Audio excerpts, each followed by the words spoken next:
All right, on to the fun stuff. So, why'd you hire us? To make money. How are we going to make money? I will show you. All right, financial impact. We need initial capital, so projected startup costs. Ryan will tell you a little bit more about the bicycle portion of this, but for now we're going to need 300 units of bicycles and 300 units of vehicles. There will be 6 different places, 3 for bicycles, 3 for vehicles, because there'll be 2 different markets that we've determined. Everything else, some things that you need to take into consideration, there's a high tariff rate at 7.7%. Inflation for Latin America is not that bad at 5.3%. And then the average steady rate for interest is 2.25%. And that has been pretty steady over the last 2 decades, actually completely steady. So initial startup costs are about $6.5 million.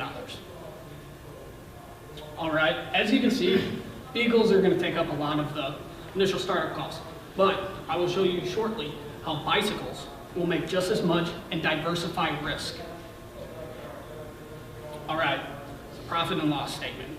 These numbers we could go into later in Q&A more in detail if you like, but just the basics. Sales are projected for the first 3 years to increase at 15%. Operating costs, that's pretty much just adjusted for inflation. Earnings before interest, tax, and depreciation, all just added up. And then tax, depreciation, and net profit. So as you can see, net profit is pretty good. All right. On this, it's a breakdown of the profit and loss statement. The 3rd year, you can see net profit remains pretty steady. The reason why is in our incorporating this into the new market, we're going to have to hire more personnel that year, so overhead will be higher. All right. Personnel plan, each place we need 1 manager, 2 associates.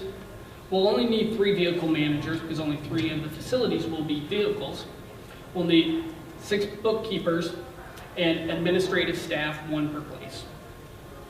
All right, so this is a good step. All right, financial impact. How much money are we going to make and how do we compare this? So, payback period, 1.75 years. That's good. Net present value, the $9.5 million. Compare that to your $6.5 million. IRR, that's astounding at 55%. And then return on investment, a ridiculous 338%.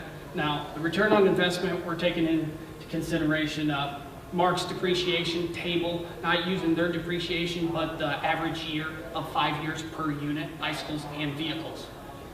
All right, SWOT analysis. The strengths is Enterprise has a proven business plan. We're going to utilize the same business plan for the bicycles, as you will see shortly. International expansion. Since 2014, Enterprise has opened penetrated into 30 different countries. So this is proven. Weaknesses, and this is a huge weakness, so we just put it by itself, the lack of experience in Cuba. That goes for not just us personally in Cuba working with the government, but also there's hardly any other companies since the trade embargoes got lifted in 2014. Opportunities. This bike rental is the bread and butter. You will see the opportunity. Rental car for tourism. Tourism is supposed to grow at 5%. And then we have partnering with government entity. That might be a weakness and an opportunity because we don't need to, the people that rent these, it's a socialist government. They will go find the money. We don't need to worry about that. Threats.